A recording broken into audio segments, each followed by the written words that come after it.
Hello students, welcome to the lecture. स्वागत है आपका इस वीडियो में। मेरा नाम है विशाल तिवारी और आज हम लोग बात करने वाले हैं मोशन इन स्ट्रेट लाइन के 4th लेक्चर की।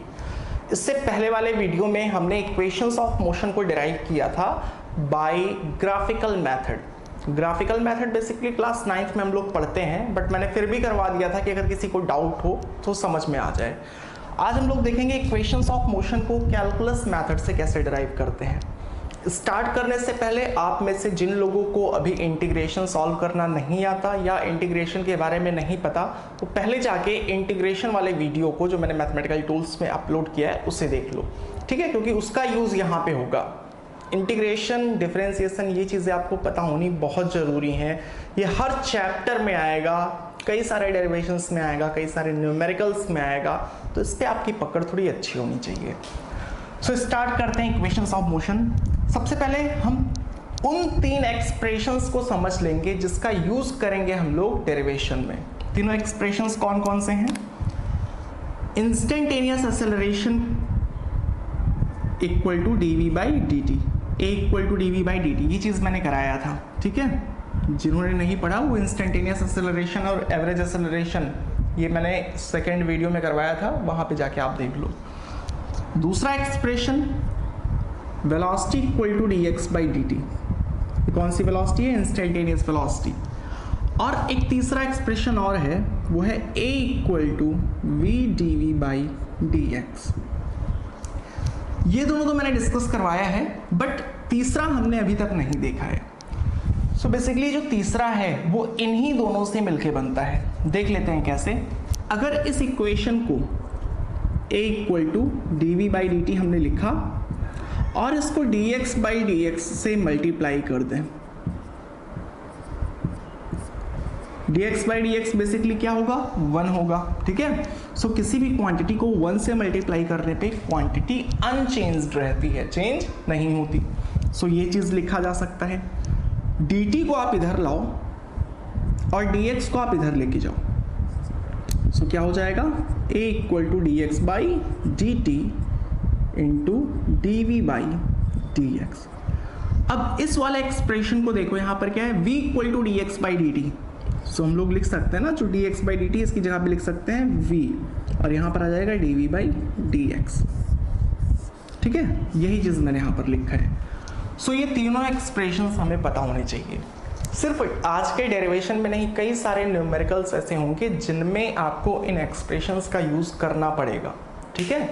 जो क्वेश्चंस हमारे जहां पर एक्सेलरेशन कांस्टेंट रहेगा वो तो इक्वेशंस ऑफ मोशन से सॉल्व हो जाएंगे, बट कई जगह पे ऐसे क्वेश्चंस आपको मिलेंगे जहां पर इक्वेशंस ऑफ मोशन को लगा के भी आप आंसर नहीं ला पाओगे, ठीक है। तो जो बेसिक कॉन्सेप्ट है वो आपको समझ में आना चाहिए। इन तीनों एक्सप्रेशंस को ध्यान में रखना है, और इससे भी ज़्यादा इंपॉर्टेंट ये है कि आप इन तीनों एक्सप्रेशन का यूज़ करते कैसे हो। उसके लिए डिफरेंशिएशन और इंटीग्रेशन पे आपकी कमांड अच्छी होनी चाहिए। तो अब स्टार्ट करते हैं। पहला इक्वेशन ऑफ मोशन है v equal to u plus a T.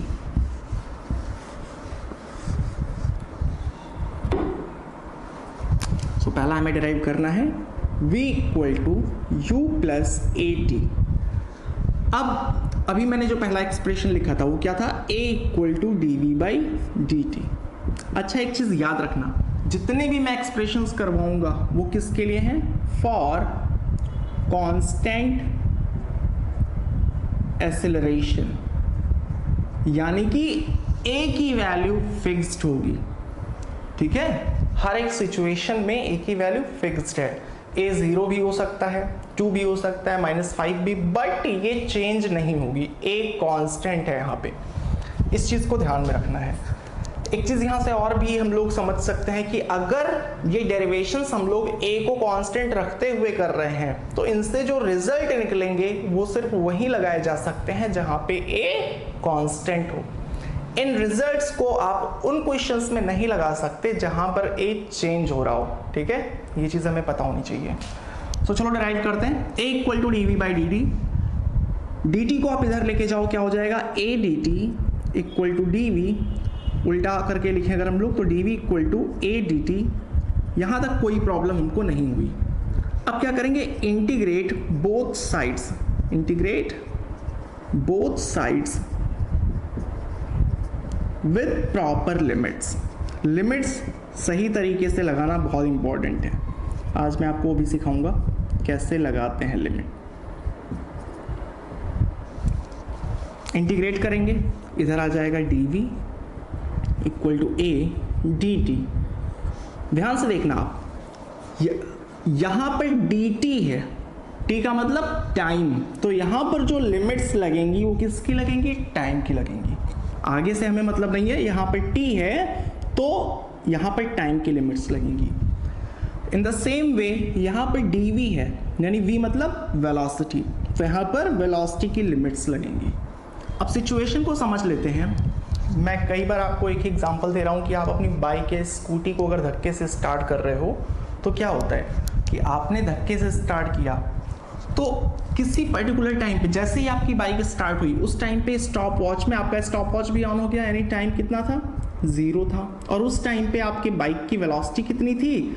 जो भी थी उसको हम लोग u से रिप्रेजेंट करते हैं। u रिप्रेजेंट करता है इनिशियल वेलोसिटी, ठीक है, मोशन के स्टार्ट की वेलोसिटी जब टाइम 0 है। कुछ टाइम बाद आपके बाइक की वेलोसिटी कितनी हो गई? v हो गई। किस टाइम पे? Suppose that t equal to t second, t कुछ भी हो सकता है। अब लिमिट्स कैसे पुट करनी है? यहां पर dt है, नहीं, यहां पर टाइम की लिमिट्स पुट होंगी।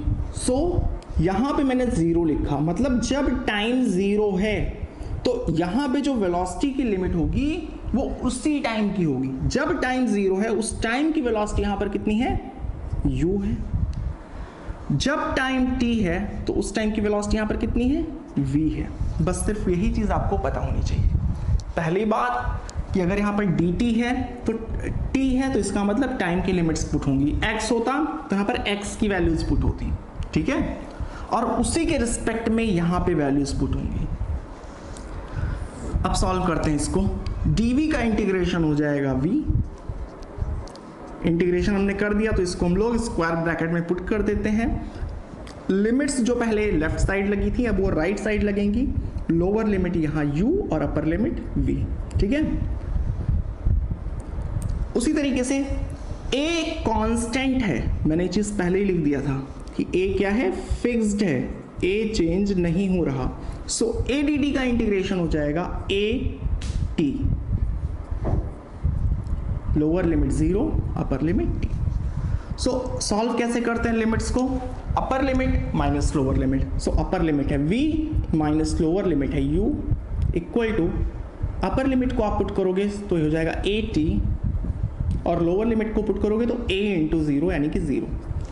यहां से वैल्यू कितनी आ गई? v minus u equal to a t, या फिर हम लोग लिख सकते हैं v equal to u plus a t। ये है हमारा रिजल्ट, ठीक है। तो फर्स्ट इक्वेशन ऑफ मोशन हमारा डेराइव हो गया। अब हम लोग बात करेंगे सेकेंड इक्वेशन ऑफ मोशन की, जो कि है s equal to u t plus half a t square. और अगेन ये भी तीनों equations of motion for constant acceleration ही होंगे, ठीक है। तीनों में एक्सेलरेशन हमारा फिक्स्ड होगा, वो चेंज नहीं होगा। तो जो एक्सप्रेशन हम सबसे पहले लिख लेते हैं, हमें डिराइव करना है s equal to u t plus half a t square, जहां पर s डिस्प्लेसमेंट है, u मतलब इनिशियल वेलोसिटी, a मतलब एक्सेलरेशन। सो देखते हैं इस केस में हम लोग क्या यूज करेंगे। मैंने जो सेकेंड एक्सप्रेशन लिखा था स्टार्ट में वो था v equal to d x by d t. अब क्या करेंगे? dt को इधर लेके जाएंगे, so v dt equal to d x. यहाँ तक कोई प्रॉब्लम नहीं, इंटरचेंज कर देते हैं, इसको इधर और इसको इधर लिख दें तो क्या हो जाएगा? dx equal to v dt। अब इंटीग्रेट करेंगे, इंटीग्रेट both sides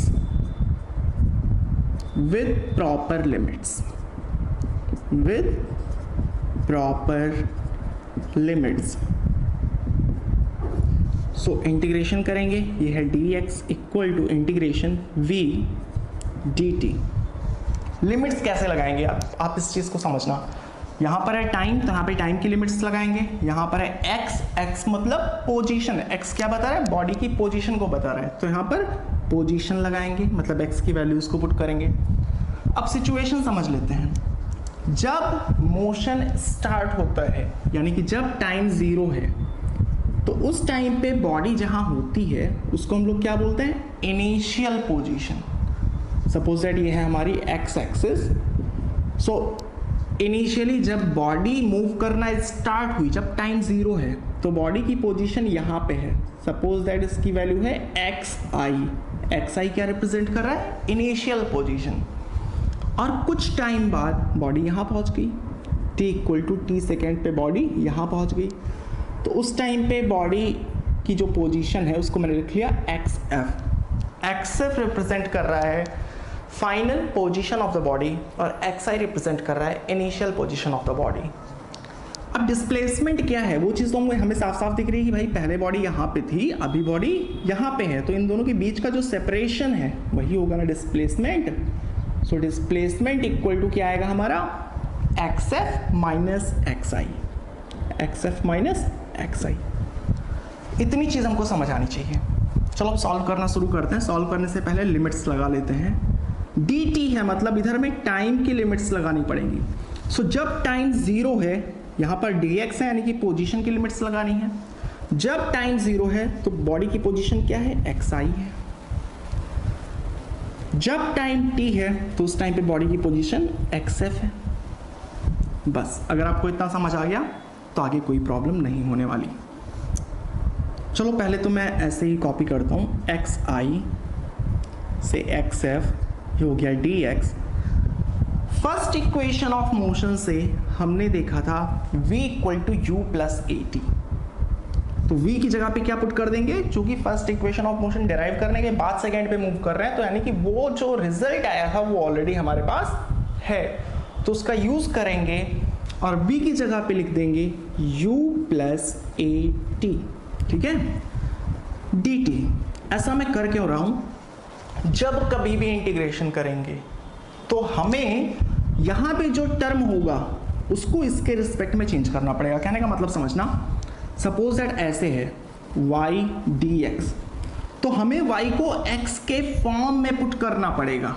ये मैं सिर्फ एग्जांपल दे रहा हूं, जैसे y इक्वल टू 3x² है, तो y dx लिखा है तो डायरेक्ट इसको नहीं सॉल्व करना, हमें y की जगह पे 3x² पुट करना पड़ेगा, तब इंटीग्रेशन होगा, ठीक है। इसी तरीके से मान लो मैंने लिख दिया इंटीग्रेशन ऑफ v du, तो इसका मतलब v को u के फॉर्म में रखना है।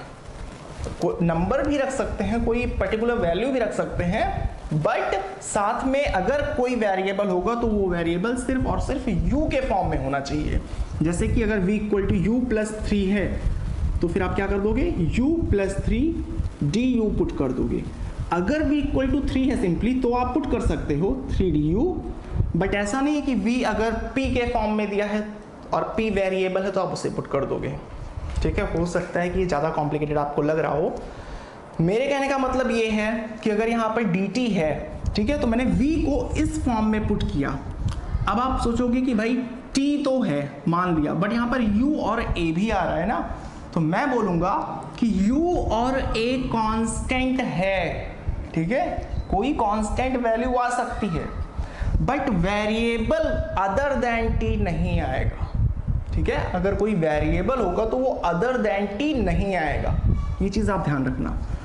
ज़्यादा कंफ्यूजिंग हो रहा हो तो ज़्यादा जोर मत डालो, सिर्फ इस स्टेप को समझ लेना कि v की जगह पे हमने u प्लस at को पुट कर दिया है।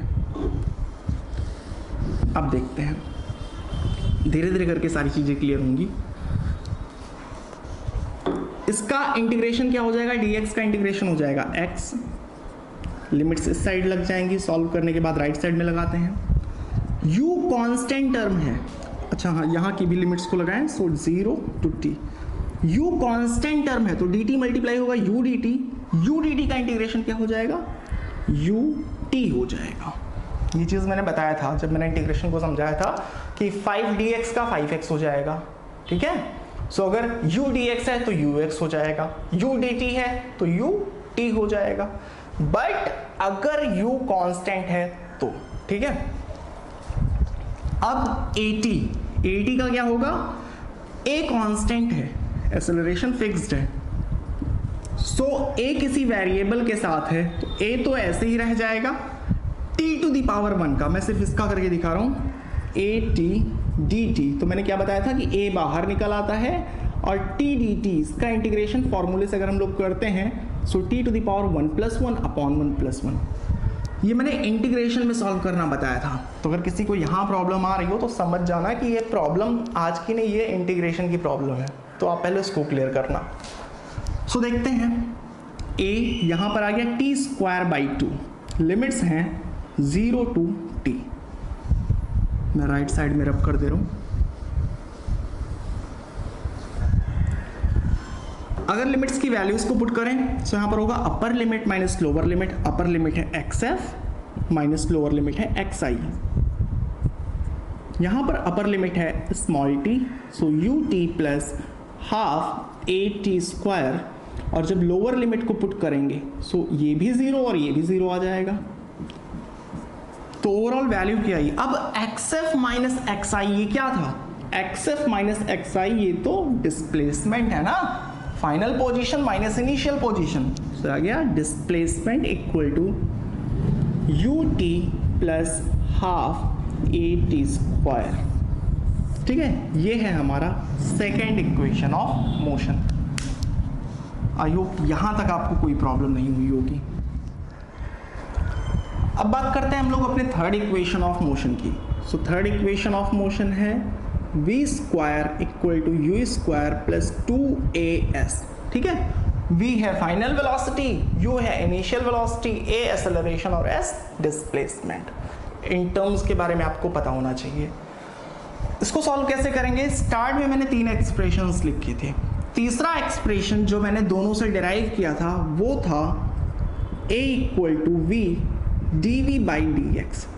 इन एक्सप्रेशंस को आपको ध्यान रखना पड़ेगा। अब क्या करेंगे, dx को आप इस साइड लेके आओ, so a dx equal to v dv। Interchange कर दो, वैसे ठीक है ऐसे ही कर लेते हैं। क्या करेंगे अब, integrate both sides, integrate both sides with proper limits. Limits सही होनी चाहिए, with proper limits. So integrate करेंगे a dx को इक्वल टू v dv को। अब सिचुएशन को समझते हैं क्योंकि तभी लगा पाएंगे हम लोग लिमिट्स। सपोज दैट ये है एक्सिस, एक्स एक्सिस, इस पे हम लोग बॉडी की पोजीशन और पूरा मोशन दिखाएंगे। देखो, जब बॉडी मूव करना स्टार्ट करती है, जब मोशन स्टार्ट होता है तो उस टाइम पे जो बॉडी की पोजीशन होती है उसको क्या बोलते हैं, इनिशियल पोजीशन। और उस टाइम पे बॉडी की वेलोसिटी को बोलते हैं इनिशियल वेलोसिटी। ठीक है, सो सपोज दैट जब बॉडी यहाँ पे थी, यानी कि जब पोजीशन उसका क्या था, xi, इनिशियल पोजीशन पे जब बॉडी थी, तो उस टाइम पे उसकी वेलोसिटी को u से रिप्रेजेंट करेंगे हम। क्यों? क्योंकि उस टाइम की वेलोसिटी को हम लोग इनिशियल वेलोसिटी बोलते हैं। कुछ टाइम बाद बॉडी यहाँ पे पहुंच गई, आपकी बाइक कुछ टाइम बाद यहाँ पहुंच गई, तो उस टाइम पे जो पोजीशन होगा उसको हम लोग क्या बोलेंगे, xf, मतलब फाइनल पोजीशन। और उस टाइम पे जो आपकी वेलोसिटी होगी उसको हम लोग v से रिप्रेजेंट करेंगे, मतलब फाइनल वेलोसिटी। सो यहाँ से आप यहाँ चले गए हो, ये वाला जो गैप है, final minus initial, xf minus xi, ये क्या होगा, डिस्प्लेसमेंट होगा। ये मैंने अभी पिछले डेरिवेशन में भी करके दिखाया था। तो अगर ये सिचुएशन समझ में आ गई तो अब हम लोग लिमिट लिख सकते हैं। कैसे लिखेंगे, dv है, dx है, तो dv है मतलब v मतलब वेलोसिटी, तो यहाँ पर हमें वेलोसिटी की लिमिट्स को पुट करना है। यहाँ पर dx है मतलब x की लिमिट्स को पुट करना है, पोजीशन की। तो जरूरी नहीं कि आप इधर से ही स्टार्ट करो, आप इधर से भी कर सकते हो। ध्यान देना, जब बॉडी xi पे है, मतलब जब बॉडी अपनी इनिशियल पोजीशन पे है, तो उस टाइम वेलोसिटी कितनी थी, उस टाइम वेलोसिटी थी u।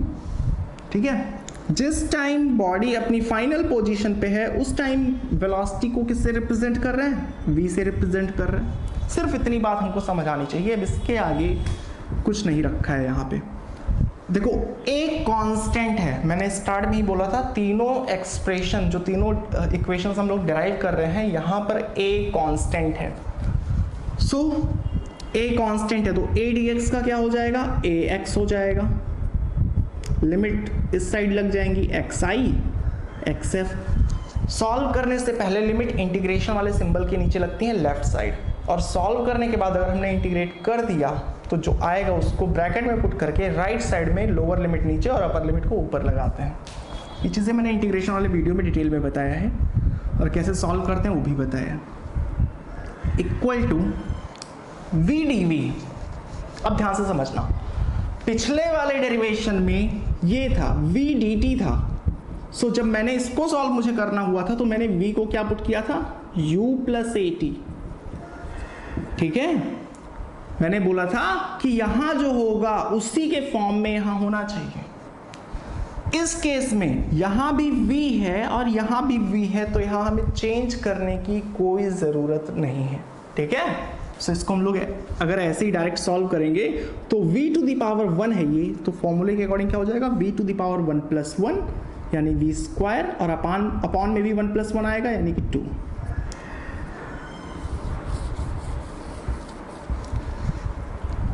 लोअर लिमिट है u, अपर लिमिट है v। अब a को बाहर निकाल लो आप, सो a बाहर आ गया, x xi से xf इक्वल टू 1/2 को बाहर निकाल लो, यहाँ पर बचा v स्क्वायर u से v। वैल्यूज को पुट करें upper limit minus lower limit, so upper limit है xf माइनस लोअर लिमिट है xi equal to half. Upper limit है v को पुट करेंगे so v square minus u को put करेंगे तो u स्क्वायर। अब 2 को इधर लेके आ पाओ, सो 2a xf माइनस xi क्या होता था, s होता था, मतलब डिस्प्लेसमेंट। अब 2 इधर आ चुका है, नहीं इधर क्या बचेगा, v square minus u square. u square को आप इधर भेजोगे सो क्या हो जाएगा, ये प्लस में हो जाएगा, यानी कि u square plus 2as equal to v square.